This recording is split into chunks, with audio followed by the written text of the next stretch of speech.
Watch closely as this husky is sunbathing with her puppies. One of the puppies loses its footing. It falls into a crevice below the cliff. The mother dog is instantly distraught. She can only go down the mountain to seek help. A hunter happens to see this scene. He hears the dog's cries. The hunter feels compassion. Quickly tie the other end of the rope to the tree, then tie the other end to himself. The hunter knew that the husky might return to save the pup at any moment, but he still risked being bitten and went to the bottom of the cliff. He rescued the puppy from the crevice. After rescuing the puppy, the hunter gestured for it to go find its mother, but the puppy was badly injured and could not walk. The hunter, with no other choice, took it home to bandage its wounds. When he carried the puppy inside, his wife started complaining. "They ate our only sheep. Why are you saving their child?" The day before, the hunter and his wife were chatting inside the house. Suddenly, they heard a sheep scream.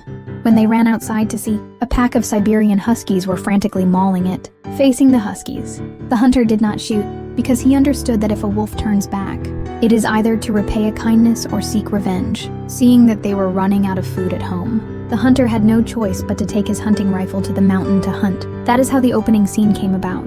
The hunter brought the puppy home. The man even tore up his only good shirt to bandage the little Siberian husky's wound. This directly angered his wife and made her leave. When his wife opened the door, she was startled. A husky is staring intently at them. It turns out the little husky's parents have come looking for him. The couple are too scared to open the door. The hunter, to prove he did not harm the little husky, carries the little husky outside. 他受伤了，我们没害他。你看。 And so it was. The hunter dressed the little husky's wound in front of its parents. The dog parents seemed to understand the human's intentions. They turned and disappeared into the woods. From then on, food would always appear at the hunter's doorstep.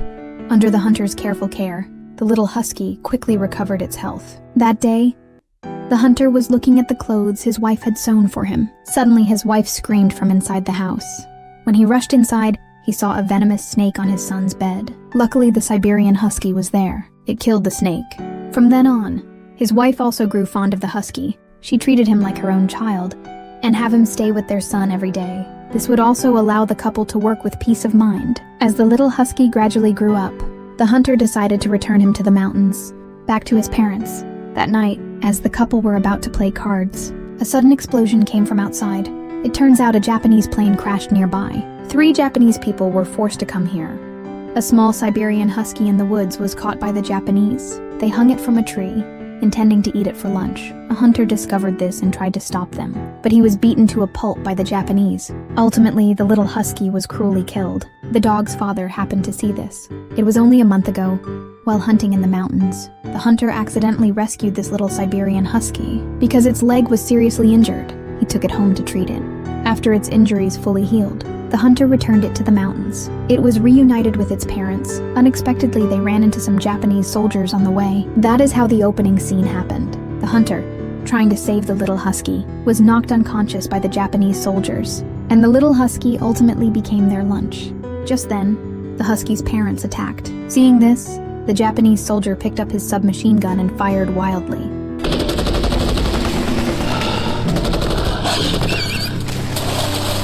The hunter also escaped in the chaos. Meanwhile, his wife was in the mountains, picking mushrooms. She unexpectedly found a wounded Japanese soldier lying under a large tree. He casually pulled out a photo of his family. Gaining his wife's sympathy, her heart softened, and his wife finally gave him a bowl of water. Before leaving, she left the bowl aside. But when the other 2 Japanese soldiers found him and discovered the bowl nearby, they instantly realized there must be a house nearby. Then they took the injured soldier and searched the area. Meanwhile, his wife was restless, pacing back and forth in the house. She had a feeling something's about to happen. When she looked out the window, she was completely startled. 3 Japanese men were walking towards his house. In a panic, his wife quickly hid their sleeping son. Just as he was about to go out and distract the Japanese men, his son started crying. Desperately, she could only grab her son and flee through the back door. But it was too late. The Japanese soldiers had already reached the door. At first, they did not do anything drastic. They just had the woman cook them a meal. While eating, they asked the woman how to leave.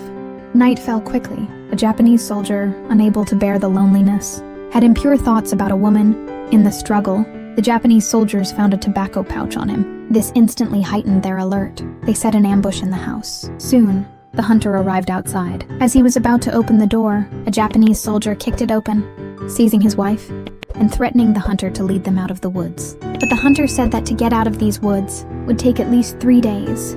We do not have that much food, and it is difficult to get out. The Japanese just want to leave. They do not care about food at all. He directly threatened his wife and children. He made the hunter prepare 3 days' worth of food, but there was not a single grain of rice left in the house. So the hunter could only take a Japanese soldier with him. To look for food, they came to an abandoned old house. This is where the hunter used to live.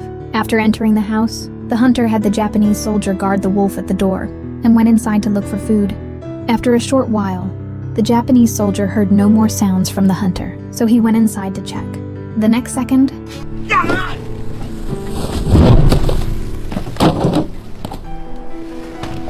the hunter quickly dragged him to the wooden stake outside. They tied him up with a rope, then they left. Waiting for him would be to be torn apart by wolves. Meanwhile, a Japanese soldier, after drinking some alcohol, threw a woman onto the bed. Watch this woman. She did not want to be defiled by the Japanese soldier. She grabbed the child and ran outside. Unexpectedly, the Japanese soldiers chased after them. A bullet struck the woman in the back. The child was thrown several dozen meters away. Lying on the ground, it cried loudly.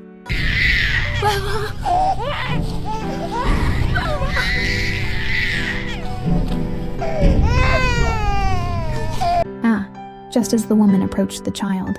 She ultimately failed to escape the Japanese soldier's defilement. Just as the Japanese soldier succeeded and turned to pull up his pants, the woman picked up a stick nearby. She slammed it down hard on the Japanese soldier's head. Just as she was about to strike again, another Japanese soldier shot her in the heart. She died instantly. Meanwhile, the hunter, on his way home, heard his husky barking behind him. So he followed the sound. He found his wife lying next to the husky. The hunter held his wife in his arms, heartbroken.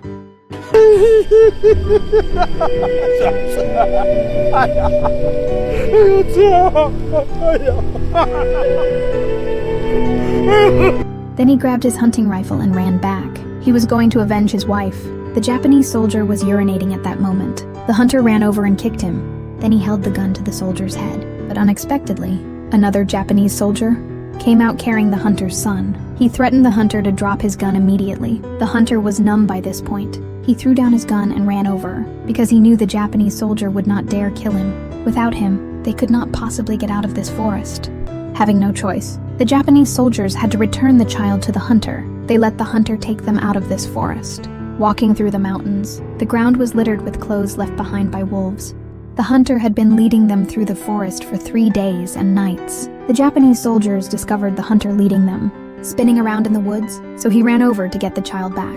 The hunter instantly choked the child until it cried, making the husky in the woods hear. After a Japanese soldier heard the husky's bark, he ran away, but the officer had not reacted yet, when the husky tackled him to the ground.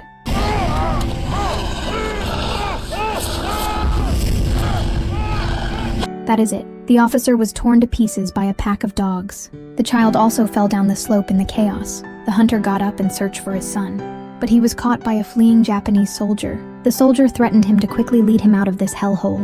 Passing a river, the hunter took the opportunity to push the soldier down. He punched the Japanese soldiers, one punch after another. The hunter was like a madman at this moment. He vented all his hatred on the Japanese soldiers. Meanwhile, the hunter's son was found by Erha. Erha carried the child to a cliff, and this place was where the hunter had saved Erha. From that moment on, the little guy was protected by the huskies. At this moment, the morning glow was like fire. Mountains, forests, and rivers shone golden. The forest regained its former tranquility.